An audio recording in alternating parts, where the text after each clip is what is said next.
नमस्कार, PP news line के programme 8 PM में आपका स्वागत है और मैं हूं सलोनी डोगरा। आइए देखते हैं आज की प्रमुख खबरें। सबसे पहले बात जम्मू स्मार्ट सिटी की। जम्मू को एक स्मार्ट सिटी का दर्जा देने के लिए प्रशासन की ओर से करोड़ों रुपए पानी की तरह बहाए जा रहे हैं, लेकिन धरातल पर स्थिति इसके बिल्कुल विपरीत नजर आती है। जम्मू के गांधीनगर इलाके के रामपुरा बाजार से जो तस्वीरें सामने आ रही हैं, वे प्रशासन के दावों की पोल खोलती हैं। स्थानीय निवासी आज न केवल गंदगी से बल्कि सिस्टम की सुस्ती और काम करने के पुराने ढर्रे से भी बुरी तरह परेशान हैं।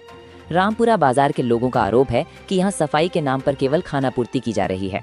सफाई कर्मचारी नालियों से कचरा निकालकर उसे कचरा पेटी में डालने के बजाय सड़कों के किनारे ही ढेर लगा देते हैं। ताजुब की बात यह है कि ये सड़ांध मारता कचरा 4-4 दिनों तक वहीं पड़ा रहता है।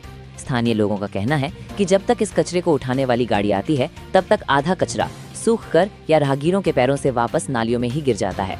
इससे सफाई का पूरा मकसद ही खत्म हो जाता है और पैसा बर्बाद होता है। क्षेत्र के निवासियों में इस बात को लेकर भारी रोष है कि आखिर स्मार्ट सिटी के नाम पर जो पैसा आवंटित किया गया है वो जा कहां रहा है। लोगों का सवाल है कि क्या आधुनिक युग में भी नालियों की सफाई के लिए वैक्यूम आधारित तकनीक या मशीनों का उपयोग नहीं किया जा सकता? क्या प्रशासन के पास तकनीक की कमी है या फिर काम करने की इच्छा शक्ति का अभाव? लोगों ने प्रशासन से इस समस्या का हल करने की मांग की है। अब नजर मारते हैं जम्मू कश्मीर की खास हेडलाइंस पर। उपराज्यपाल मनोज सिन्हा ने आज रियासी जिले में स्थित पवित्र शिव खोरी धाम में बुनियादी ढांचे के उन्नयन और सौंदर्यकरण कार्यों का उद्घाटन किया। ये कार्य JSW समूह द्वारा अपनी कॉर्पोरेट सामाजिक जिम्मेदारी के तहत पूरा किया गया है। इस मौके पर LG ने कहा कि इन विकास कार्यों से श्रद्धालुओं को बेहतर सुविधाएं मिलेंगी और क्षेत्र में धार्मिक पर्यटन को भी बढ़ावा मिलेगा। साथ ही श्रद्धालुओं की सुविधा के लिए हेलीपैड, ट्रैक शेड और अन्य सुविधाएं भी जल्द शुरू की जाएंगी। नेशनल कॉन्फ्रेंस के अध्यक्ष फारूक अब्दुल्ला का भी एक बड़ा बयान सामने आया है। फारूक अब्दुल्ला ने अमेरिका द्वारा भारत को रूसी तेल खरीदने के लिए दी गई छूट पर प्रतिक्रिया देते हुए कहा कि भारत के फैसले कोई दूसरा देश तय नहीं कर सकता। उन्होंने कहा कि देश के हित में क्या सही है, ये भारत को खुद तय करना चाहिए और किसी दूसरे देश को इसमें हस्तक्षेप नहीं करना चाहिए।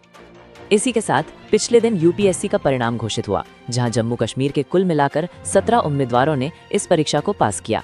वहीं जम्मू की 22 वर्षीय सुगंधा गुप्ता ने UPSC सिविल सेवा परीक्षा 2025 में सफलता हासिल कर प्रदेश का नाम रोशन किया है। उन्होंने अपने पहले ही प्रयास में ये परीक्षा पास कर ऑल इंडिया रैंक 207 हासिल की है। उनकी इस उपलब्धि पर मुख्यमंत्री उमर अब्दुल्ला और उपराज्यपाल मनोज सिन्हा ने उन्हें बधाई दी है। वहीं कश्मीर घाटी में पिछले कुछ दिनों से बने तनाव के बाद हालात अब सामान्य हो गए हैं। आज प्रशासन ने सभी पाबंदियां हटा दी हैं और लाल चौक समेत सभी प्रमुख बाजार फिर से खुल गए हैं। इंटरनेट सेवाएं भी बहाल कर दी गई हैं। हालांकि एहतियात के तौर पर स्कूल 9 मार्च को खुलेंगे। पुंछ जिले से भी एक अहम खबर सामने आई है। LOC के पास सब्जियान सेक्टर के ब्रारी गाँव में एक जिंदा मोर्टार शेल मिलने से हड़कंप मच गया। सूचना मिलने के बाद बम निरोधक दस्ते ने मौके पर पहुंचकर शेल को सुरक्षित तरीके से डिफ्यूज कर दिया और एक बड़ा हादसा टल गया। और अब मौसम की बात। जम्मू में आज मौसम गर्म रहा और तापमान करीब 30 डिग्री सेल्सियस तक पहुंच गया।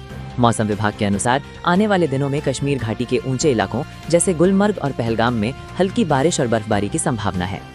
फिलहाल इस बुलेटिन में इतना ही। आप देखते रहिए PP न्यूज लाइन। नमस्कार।